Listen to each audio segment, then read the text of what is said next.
Hi friends, நம்ம இன்னைக்கு இந்த வீடியோவில் பார்க்க போகிறது சாலை மீன் குழம்பு. அப்படின்னா மத்தி மீன் சொல்லுவீங்களா, அந்த மாதிரி சாலை மீன் குழம்பு தான் இது.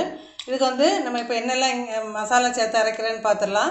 ஒரு 1/4 கப்பு தேங்காய் எடுத்துருக்கிறேன். நம்ம மற்ற மீன் குழம்பு போல் தேங்காய் வந்து இதுக்கு நிறைய வைக்கக்கூடாது.